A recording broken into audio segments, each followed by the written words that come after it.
सुप्रभात। हिंदी की इस कक्षा में आपका स्वागत है।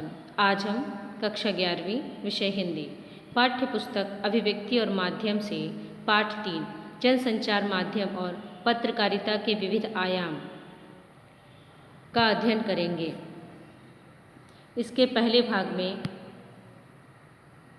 हम जनसंचार माध्यम का अध्ययन करेंगे।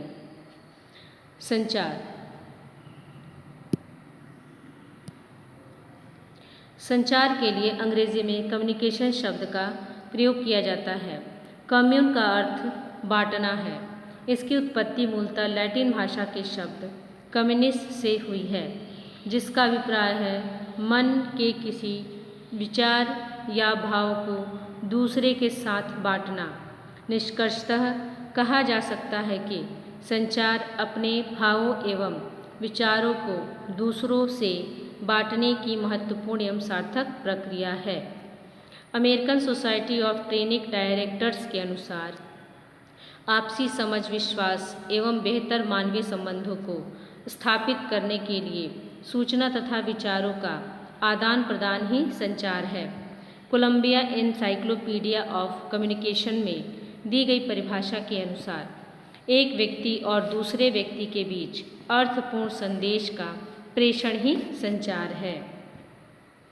संचार के तत्व: पहला संचारक, दूसरा संकेतीकरण, तीसरा संदेश, चौथा संचार माध्यम, पांचवा प्रापक, छठा संकेत वाचन, सातवां फीडबैक, आठवां शोर। संचार के प्रकार: पहला अंतःवैयक्तिक संचार, दूसरा अंतर्वैयक्तिक संचार, तीसरा समूह संचार, चौथा जनसंचार। जनसंचार का अर्थ: जनसंचार का सामान्य अर्थ लोगों के आपस में विचार, सूचनाओं या जानकारी तथा भावनाओं का संकेतों द्वारा आदान प्रदान से है।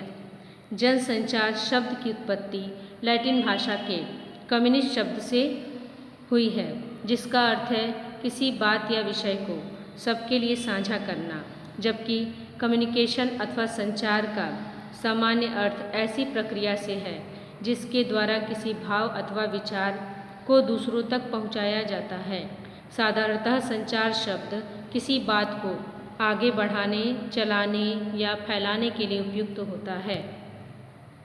जनसंचार की विशेषताएं: जनसंचार के मुख्य निम्नलिखित विशेषताएं हैं। पहला, जनसंचार प्रक्रिया में विशाल क्षेत्र में बिखरे हुए प्रापकों तक शीघ्रता से संपर्क हो जाता है। बिखरे हुए प्रापकों से तात्पर्य यह है कि प्रापक एक स्थान पर सीमित नहीं होते, बल्कि दूर दूर तक फैले होते हैं। प्रापकों की पृष्ठभूमि अलग अलग होती है। दूसरा, जनसंचार किसी एक व्यक्ति या व्यक्ति विशेष के लिए कार्य नहीं करता। जनसंचार द्वारा प्रेषित सूचना समस्त जनता के लिए सामान्य रूप से उपलब्ध होती है। तीसरा, जनसंचार की प्रक्रिया सुस्पष्ट होती है तथा उसका ढांचा भी स्पष्ट होता है। चौथा, प्रतिपुष्टि जनसंचार प्रक्रिया को प्रभावी बनाती है। जनसंचार माध्यम से मिली सूचनाओं पर प्रापक की क्या प्रतिक्रिया है और सूचनाओं पर उसका क्या प्रभाव पड़ता है आदि की जानकारी प्रतिपुष्टि के द्वारा हो जाती है। पांचवा, जनसंचार में संदेश चूंकि मिश्रित जनसमूह को लक्ष्य करके भेजा जाता है और जनसमूह की स्थितियां एवं रुचियां विभिन्न प्रकार की होती हैं, अतः संचार की विषय वस्तु का चुनाव एवं विवेचन करना अत्यंत कठिन कार्य है। इसी कारण जनसंचार की एक महत्वपूर्ण विशेषता यह भी है कि इसमें व्यक्ति उस संदेश का चयन करता है जो उसकी मान्यताओं एवं विशेषताओं के अनुकूल होता है। छठा, जनसंचार के विकास ने भौगोलिक एवं समाज की सीमाओं को तोड़ दिया है। जनसंचार के कारण ही आज वैश्विक गांव की परिकल्पना साकार हो रही है। सातवां, जनसंचार एक प्रहरी द्वारा द्वारपाल की भांति सजग होकर समाज की प्रत्येक गतिविधि पर निगाह रखता है। जनसंचार प्रक्रिया के संघटक तत्व: जनसंचार प्रक्रिया के संघटक या तत्व संचार की प्रक्रिया जैसे ही होते हैं। हमने संचार को पढ़ते हुए प्रेषक या संचारक, ग्राहक या प्रापक, संदेश, संचार माध्यम एवं प्रतिक्रिया या प्रभाव, प्रतिपुष्टि के बारे में सामान्य जानकारी प्राप्त कर ली है। वास्तव में ये ही जनसंचार के प्रमुख घटक हैं। चूँकि संचार मूल इकाई की भांति है जिसके एक विशेष रूप या स्तर के तौर पर जनसंचार को देखा जाता है, इस कारण जनसंचार में भी संचार के मूल तत्व एवं विशेषताएं सन्निहित होती हैं। इस प्रकार जनसंचार प्रक्रिया के निम्नलिखित संगठक हैं। जनसंचार प्रक्रिया के संगठक: पहला संचारक या प्रेषक, दूसरा संदेश, तीसरा प्रापक, चौथा संचार माध्यम, पांचवा प्रतिपुष्टि या फीडबैक, छठा शोर या विघ्न। जनसंचार के कार्य: जनसंचार के माध्यम अनेक प्रकार के कार्य संपन्न करते हैं जिनमें निम्न उल्लेखनीय हैं। पहला सूचना संग्रहण, संप्रेषण, प्रसार तथा विश्लेषण। दूसरा सामाजिक मूल्यों, ज्ञान व शिक्षा का संचरण। तीसरा मनोरंजन।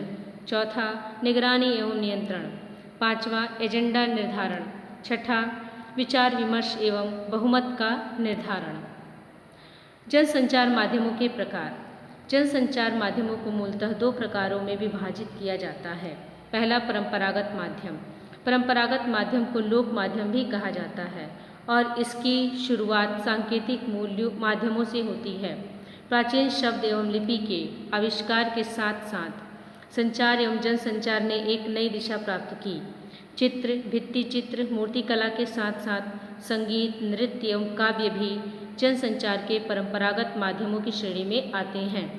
लोक कथाएँ, लोक संदेश, ललित कलाएँ आदि सदियों से जनसंचार के सुदृढ़ माध्यम बने हुए हैं। लोक नृत्य, कठपुतली, स्वांग, बाइस्कोप, खेल तमाशा, लोक संगीत एवं लोक नाट्य, रामलीला, कीर्तन, कव्वाली, लावड़ी, तमाशा, नौटंकी, पांडवाड़ी आदि जनसंचार के क्षेत्र में अद्भुत योगदान करते हैं। समय के साथ साथ इनके स्वरूप में भी परिवर्तन हुए हैं, किंतु इनका महत्व एवं प्रासंगिकता अभी भी काफ़ी हद तक सुरक्षित है क्योंकि इनका जनसामान्य से प्रत्यक्ष जुड़ाव है। इन माध्यमों ने भारतीय सामाजिक सांस्कृतिक विरासत को समृद्ध किया है और समाज के विभिन्न समूहों, समुदायों, क्षेत्रों आदि को भावनात्मक एकता के सूत्र में पिरोया है। दूसरा आधुनिक एवं विशिष्ट माध्यम। जनसंचार के आधुनिक माध्यमों ने सूचना क्रांति लाने में महत्वपूर्ण भूमिका अदा की है। आधुनिक काल में लोकतंत्र को जीवित एवं सुदृढ़ रखने में ये एक महत्वपूर्ण हथियार के रूप में कार्य कर रहे हैं। इन माध्यमों ने अपने बहुआयामी फलक तथा दूरगामी एवं निर्णायक प्रभावों से यह साबित कर दिया है कि इनके बिना प्रगति के सोपानों को गढ़ना कठिन है।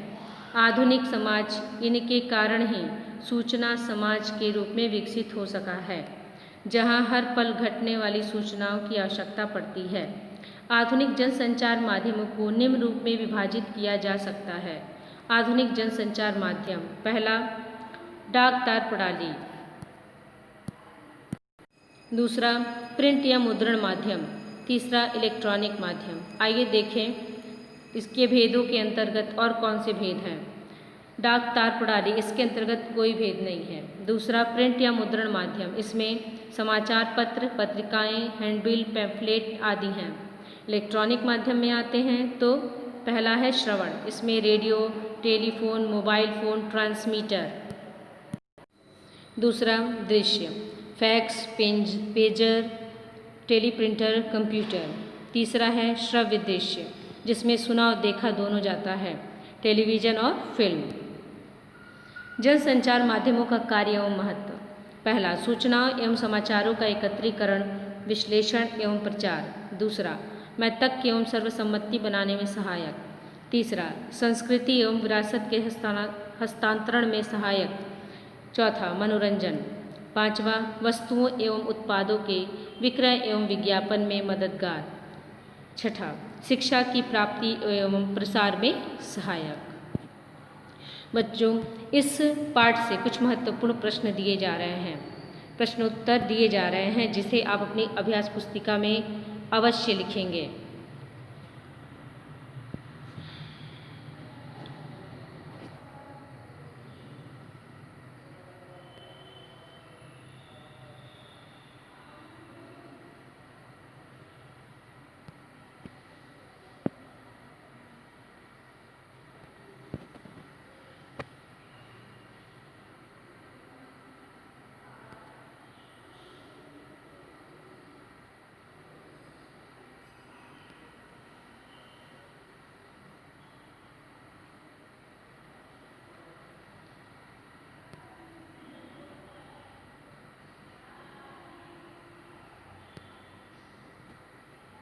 धन्यवाद।